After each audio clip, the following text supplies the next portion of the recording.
பதவியை தூக்கி எறிந்த அண்ணாமலை என்ன ஆகுறாரு? தமிழ்நாட்டுக்குள்ள பாஜக தலைவர் பதவியை தூக்கி எறிஞ்சிட்டாரான்னு யாரும் பயப்பட வேணாம்.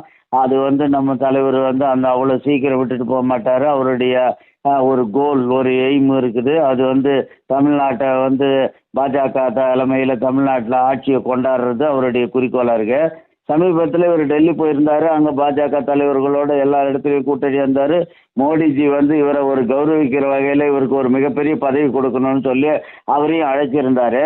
ஆனால் உங்களுடைய கருத்து என்ன அப்படின்னு கேட்டதுக்கு, எனக்கு இப்போ தமிழ்நாட்டு பாலிடிக்ஸே போதும், எனக்கு டெல்லி பாலிடிக்ஸ் வேணாம், நான் இன்னும் சாதனை புரிஞ்சுட்டு அதுக்கப்புறம் நான் டெல்லி பாலிடிக்ஸுக்கு வரேன்.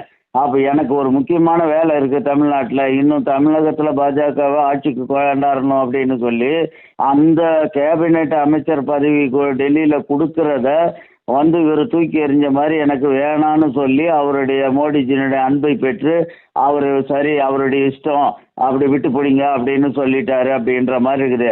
பதவி நாற்காலிக்காக திமுக காரன் ஸ்லிப்பை போட்டு சோனியா கையில் கொடுத்துட்டு வெயிட்டிங்கில் உக்காந்து லைனில் உக்காந்துக்கிட்டு இருந்தாங்க முன் சக்கர வண்டியிலன்றதெல்லாம் சரித்திரம் சொல்லும்.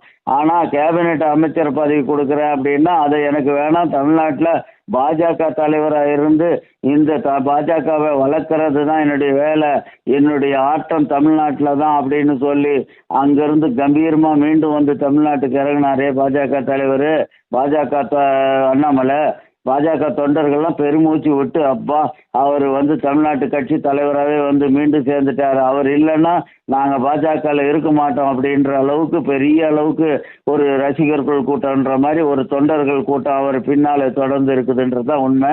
அதனால் தமிழர்கள், அதாவது தொண்டர்களுக்கு மகிழ்ச்சி, அந்த பக்கம் இருக்கிறவனுங்களுக்கு எதிரிங்களுக்கு எரிச்சல். வணக்கம் இந்து சொந்தங்களே.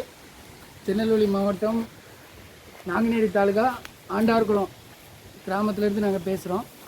இது ஒரு ஃபேமஸான சிவன் கோயில். இந்த சிவன் கோயில் ஒரு காட்டுப்பகுதிக்குள்ளே இருக்குது. இதை புனரமைக்காமல் பல காலமாக பாதிப்பான சூழ்நிலையில் உள்ளது. இதில் பார்த்திங்கன்னா நிறையா நாகங்கள் குடிபோகும், நிறையா மயில்கள் அடைகிறது.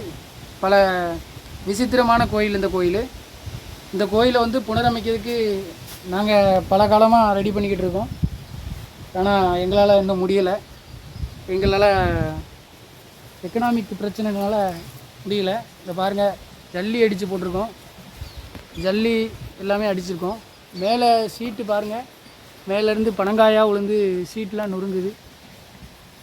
உங்களால் முடிஞ்சது 5 10 50 100 எவ்வளோ இருந்தாலும் சரி, நான் என்னுடைய ஜிபே நம்பர் சொல்கிறேன். இந்த நம்பருக்கு நீங்கள் கொடுத்து உதவுனீங்கன்னா இந்த சிவன் கோயிலை புனரமைக்கிறதுக்கு ஒரு உதவிகரமாக இருக்கும். என்னுடைய ஜிபே நம்பர் சொல்கிறேன். உங்களால் முடிஞ்சது 5 10 50 100 விருப்பம் உள்ளவங்க உதவி பண்ணுங்கள். 93 85 44 31 06 இந்த நம்பருக்கு உங்களால் முடிஞ்சது இந்த கோயிலை புனரமைக்கிறதுக்காக, ஒரு இறை அருள் பெறுவதற்காக நீங்கள் உதவி பண்ணிங்கன்னா கொஞ்சம் நல்லாயிருக்கும். நன்றி.